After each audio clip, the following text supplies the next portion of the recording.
We got our first college football playoff rankings of the season, and the Irish come in at 15th before they take on the Clemson Tigers. I'll give my reaction to the rankings and explain why there is so much at stake for both teams in this matchup, but for vastly different reasons. That's coming up next.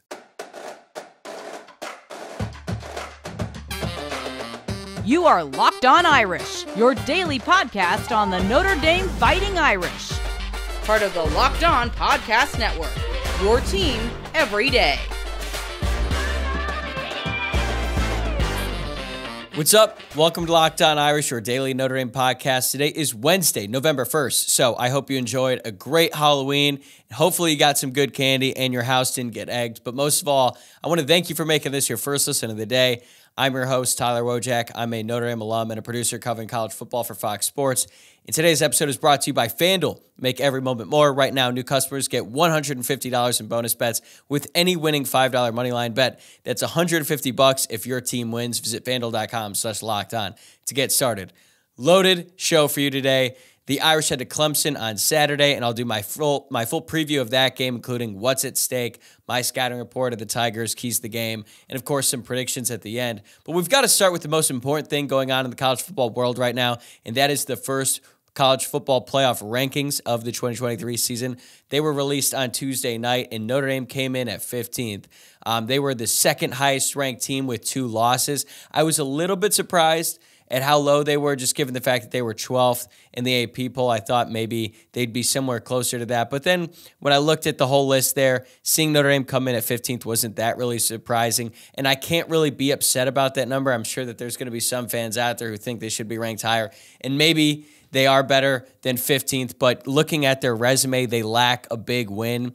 And right now, their best win really is a close loss to the number one team in the country, at least according to the CFP rankings in Ohio State. I thought maybe the committee would give them the benefit of the doubt, just considering how close Notre Dame was to winning that game. But then again, you can't get blown out by Louisville and expect to be ranked that much higher. The only team that Notre Dame really has an argument against might be LSU, because that is the only 2-loss team ranked ahead of them. But that's pretty much going to work itself out this weekend, because LSU heads to Tuscaloosa to take on the Alabama Crimson Tide. If they win that game, they probably deserve to be ranked either in or close to the top 10. And if they lose, then they'll be ranked behind Notre Dame, and Notre Dame will likely be the highest ranked 2-loss team if they were able to win on Saturday going up against Clemson. And I tell you what, man, I'm very excited for the Notre Dame Clemson game on Saturday. I am maybe not more excited, but it's pretty damn close to how excited I feel to watch the Brian Kelly versus Tommy Rees Bowl on Saturday between LSU and Alabama. It's kind of crazy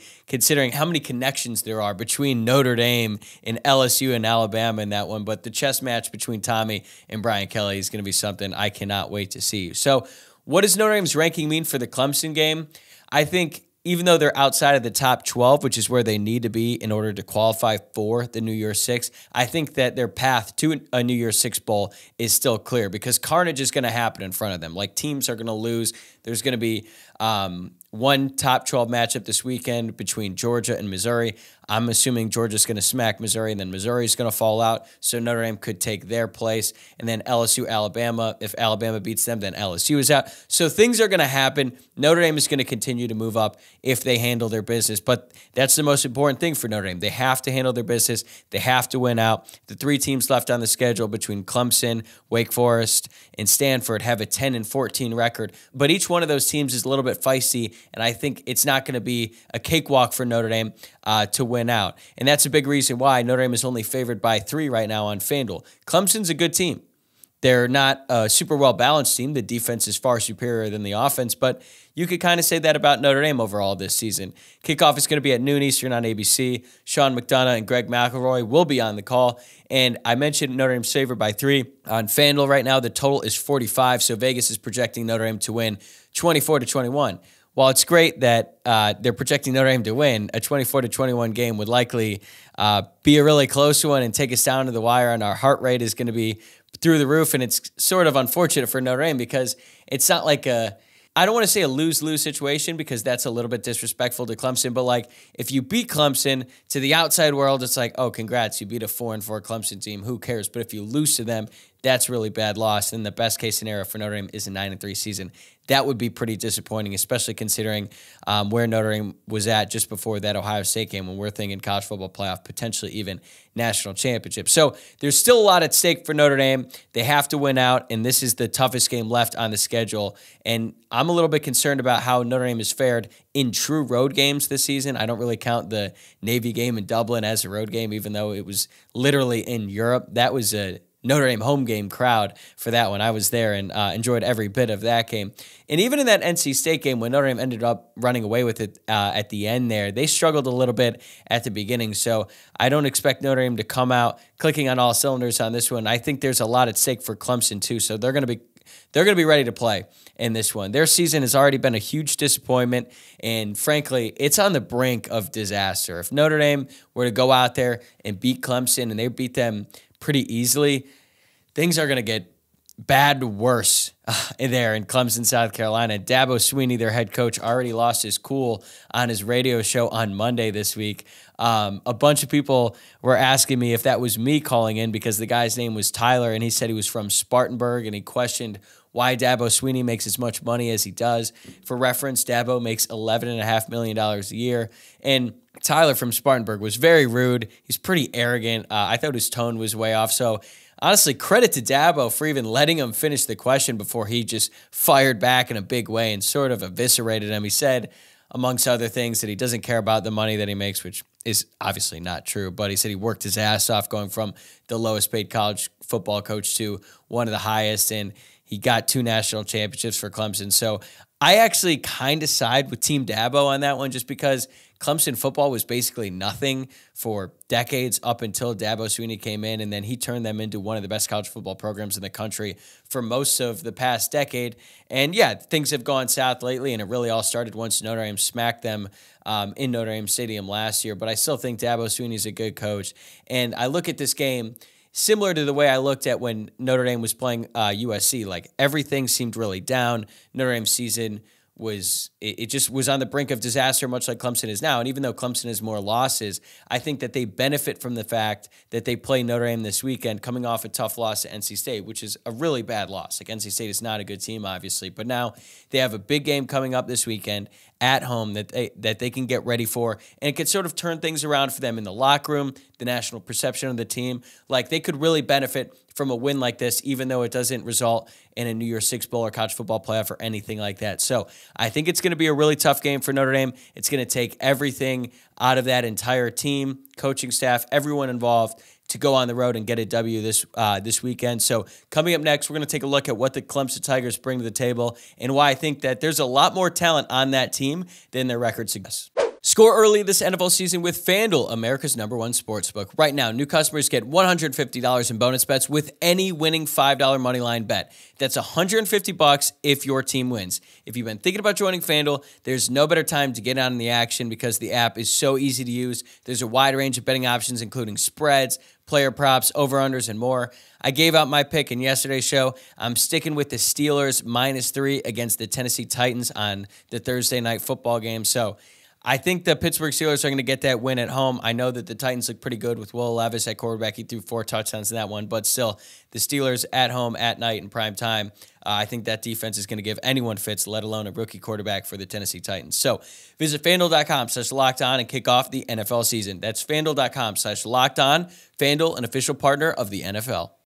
Before we move on, this is your reminder to please like the video below and subscribe to the channel if you're watching on YouTube, or if you're listening to the podcast, please rate the show 5 stars, leave a review, and subscribe there as well. I really appreciate all the support on the show, and I would appreciate it even more if you went that extra mile, liked, rated, all that. You know the deal, but really, I do appreciate it. Okay, so we know Dabo Swinney's the coach of the Clemson Tigers, but let's start with their offense. Their offensive coordinator is Garrett Riley. He is the brother of Lincoln Riley, and Dabo made a pretty, I don't want to say unprecedented move, because firing your offensive coordinator and hiring one of the Broyles Award finalists at a top program is not unprecedented in college football, but it kind of is at Clemson because Dabo Swinney had to fire Brandon Streeter, who's a former Clemson player. He's been on the staff for a really long time, but he was only around for one season as the primary play caller in replace of Tony Elliott, who's now the head coach at Virginia. And then Dabo went out there and he got Garrett Riley, the highly sought-after offensive coordinator. But so far this season, the results have not been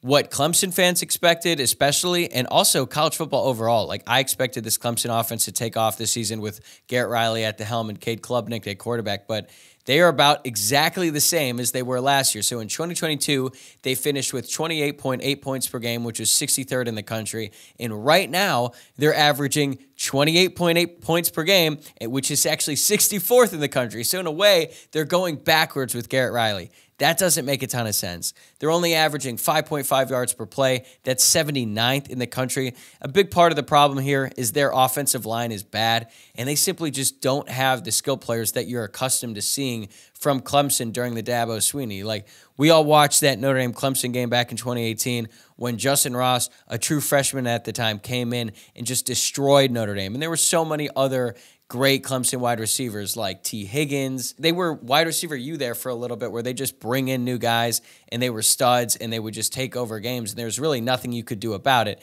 Their offensive line has never been their strength. Even during the best years of the Clemson era, their offensive line was serviceable at best, but they always had a really, really talented quarterback and really good skilled players to get the ball to. And lately, that's just not been the case with Clemson.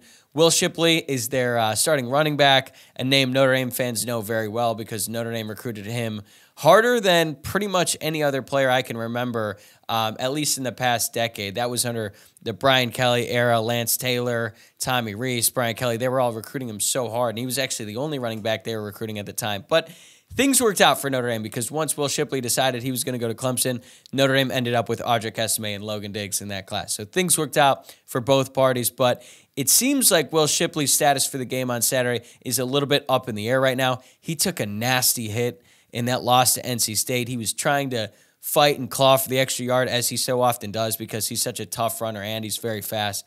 And he was getting pretty close to the end zone, and he got turned around and got hit from the back, and it looked pretty bad there. It looked like he was knocked out there for a second, but he got back up, and he missed the remainder of the game, but his status for Saturday is uncertain. It sounds like he's going to miss some practice time. I don't know if he's going to play on Saturday or not.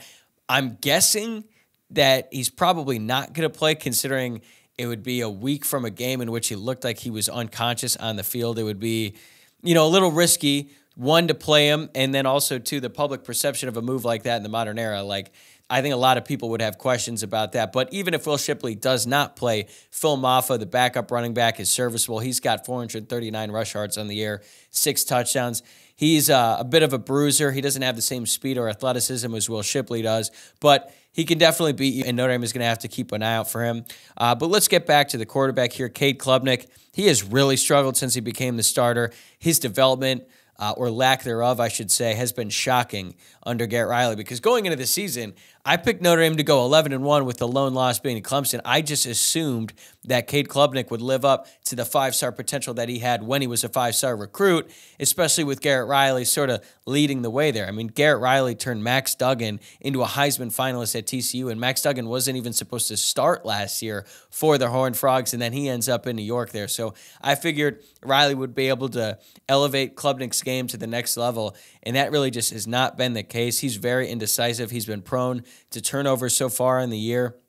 And I think a lot of people were watching that game against Duke in the opening weekend there on Monday night, and he had some really costly turnovers. Like, Clemson was moving the ball. They'd get in the red zone, and then they just could not come up with points, and they're just really inefficient. They rank outside of the top 100 in yards per completion, red zone scoring offense, and turnovers. They have turned the ball over 15 times in 8 games. That is really bad no matter which way you look at it. So their record would probably be a lot better if they didn't turn the ball over as much as they did. Like, I know that the final score doesn't suggest it, but for the most part, I thought they played better than Duke for the majority of the game, but then they just have these costly turnovers, and then they just gave their defense no chance. But speaking of that defense, that's a really good group, like a really, really talented group on that Clemson defense. They've got co-coordinators Wes Goodwin and Mickey Conn. They're both in their second season. And right now, they're giving up 21 points per game, which is a modest 38th in the country, but they're top 10 in yards per play. And frankly, their defense is just put in really tough situations a lot of the time because of the issues on offense. Like, teams are getting the ball with short field, and even if the Clemson defense is able to hold up for most of the game, like, they're just going to give up points, which is a negative reflection of the defense. But in reality, it should be a negative reflection of the offense because they're just not doing anything to help out their defense. They're only allowing 3.1 yards per rush attempt and 5.5 yards per pass attempt. Both are in the top 12 nationally. They also can get after it. They have 61 tackles for loss, so they can create some negatives, and that is going to be something that Notre Dame is going to have to really pay attention to because they cannot afford to move backwards and put themselves in 3rd and long because they also have some really good cornerbacks. Nate Wiggins is a stud corner. He's probably going to be a really high draft pick. He's got four passes deflected on the year, a pick 6, and teams really don't throw it to him that often because he's a lockdown corner. When they do, they don't have a ton of success. He's only given up 8 receptions for 44 yards on 18 targets this year. So, Notre Dame's receivers are going to have a long day going up against their corner, and Notre Dame's offensive line is really going to have to step up in this one because they've got guys like Xavier Thomas. He's been there forever. He was top 5 recruit nationally coming out of high school, and he's been around at Clemson. I think this is 5th year, maybe even his 6th. He's a really good edge rusher. He has 16 quarterback hurries on the year, 3 sacks. Tyler Davis, number 13, an absolute beast on the interior of their defensive line. His stats aren't going to blow you away, but that's not atypical for a defensive lineman. Notre Dame is going to have to double team him a lot, and he's just a disruptor there. He just gets in the backfield and wreaks havoc, so even if he's not making a sack or a tackle for a loss, Notre Dame is going to have to account for him on every single play. TJ Parker, another edge rusher, very effective at getting at the quarterback. He leads the team with 4 sacks. And then at linebacker, they've got a really good duo, but I love Jeremiah Trotter, number 54. He leads the team in tackles with 54. He's tied for the team lead with 8.5 tackles for loss, has 2 forced fumbles, and he's also pretty good in coverage. He has 4 passes defended on the year, which is actually tied for the team lead as a linebacker, so that's really impressive. And you just look at the unit as a whole here, they don't really have any weak links. I mean, sure, there are some players who are more talented than others, but there's not really a part of their game where like, oh, well, Notre Dame could just run the ball on them or throw it over top or try to hit them in the intermediate passing game. Like, that's just not the case. They're a really sound defense, and it's unfortunate for them that they have a 4-4 record because I think this is a college football playoff level defense that is going to be really difficult to move the ball on against if you're Notre Dame. Now, looking at Clemson's special teams unit, kicking has been a major problem for them all season long. It started in that Duke game where they missed a couple chip shot field goals, they had a couple blocked. Overall, they are 7 of 14 on field goal attempts on the year. That's 50%. That is just not going to cut it. They've been fine on extra points. They've only missed 1 of those, but going into that Florida State game, Dabo Swinney got a guy who is out of college, basically, and they tried to get him on the team, and then that didn't work out. He missed some field goals against Florida State, and they had a chance to win that game. And Florida State is ranked 4th in the country on the CFP rankings, so they pushed them to the absolute brink. That game went into overtime, and they blew that one. But you could make the case that if they had a solid kicker there, they win that game. But they just haven't had that this year. One random thing is they're actually pretty good at kickoff, but in their return unit, Will Shipley is their main return man. So with his status up in the air right now, that's certainly going to affect punt return to kick return, but their special teams unit is a big problem, and if Notre Dame could take advantage in that facet of the game and going up against Clemson's offense, where I think they have a significant advantage, I think Notre Dame is going to have enough to win this game. So coming up next, I'll give you my keys to the game for an Irish victory, and then I'll share my predictions. This episode is brought to you by eBay Motors. Passion, drive, and patience. What brings home the winning trophy is also what keeps your ride or die alive. eBay Motors is everything you need to maintain your vehicle and level it up to peak performance. From superchargers, roof racks, exhaust kits, LED headlights, and more, whether you're into speed, power, or style, eBay Motors has got you covered. With over 122 million parts for your number one ride or die, you'll always find exactly what you're looking for. And with eBay Guaranteed Fit, your part is guaranteed to fit your ride every time or your money back. Because with eBay Motors, you're burning rubber, not cash. With all the parts you need at the prices you want, it's easy to turn your car into the MVP and bring home that win. Keep your ride or die alive at ebay.com/motors. eBay Guaranteed Fit, only available to U.S. customers, eligible items only. Exclusions apply. So when I look at this game, I think Notre Dame has the clear advantage when their defense is on the field going up against Clemson's stagnant offense. But on the other hand, I feel like Clemson has the edge when they're on defense going up against Notre Dame's offense, because even though Notre Dame got things rolling a little bit against Pittsburgh, that was a really bad Pittsburgh team, and I think they just sort of gave out at the end, even though their defense has been pretty serviceable all year. So I think it's going to be a really close game on Saturday, and I think it's going to be as simple as whoever wins the turnover battle is going to win the game. And I know that's sort of classic cliche football talk, but in this case, between these two teams, I really think it's that simple. Yards are going to be hard to come by for both offenses, but specifically the Clemson offense. Like, with Benjamin Morrison and Cam Hart expected to be back on Saturday, I feel really good about Notre Dame's pass defense going up against this unit. I think they're going to give Cade Klubnik a lot of problems. I'm sure Al Golden has some great blitzes dialed up and ready to go on Saturday, because Cade Klubnik has just really not been able to see pressure that well. Sometimes he thinks pressure is coming from one side and it's not there, and then he rolls right into pressure on the other side. Like, he's just really not seeing the field that well. And I guess it's not that shocking considering he's only a sophomore. He might even be a redshirt freshman. I'm not sure if he played more than 4 games last season. But either way, he did see time last season. He's still very green in the college football sense. And considering all the success that Notre Dame has had on defense this year, I feel like they're going to give him a ton of problems. So I'm not really concerned about Clemson moving the ball at will against Notre Dame. There is a chance, of course, that they could hit some explosive plays, but that's really the key for Notre Dame's offense, in my opinion, is if they can limit their turnovers and hit on some explosive plays, they should be able to win this game with ease.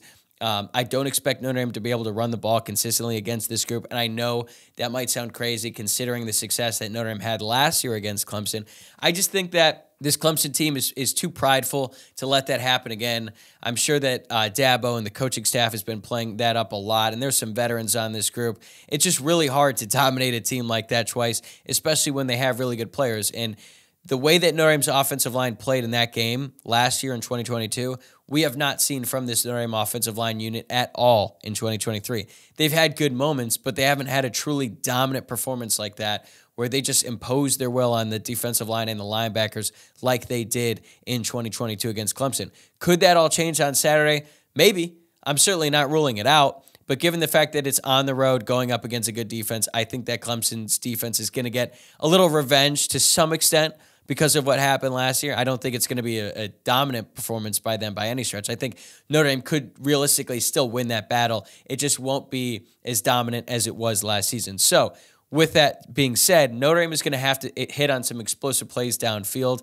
One of my predictions I have for this game is that I don't think we're going to get like a breakout game from Tobias Merriweather, but I think he's going to catch another deep shot or two. I think that one he had against Pittsburgh late in the game is going to go a long way for his confidence. And like when he makes plays like that, and like the play he had against Central Michigan early in the year, when he really gets moving there down the field, you're like, man, like you see the potential. You see why Chancey Stuckey is so high in him. You see why Marcus Freeman is saying in the press conferences that they need to take some shots to Tobias Merriweather, because he moves a little bit differently than every other single Notre Dame wide receiver. He's got the size, he's got the length, and when he gets going downfield like that and gets the ball in a, I want to say a pretty short catch radius, because he hasn't really been able to make too many plays that aren't thrown, damn near perfectly to him.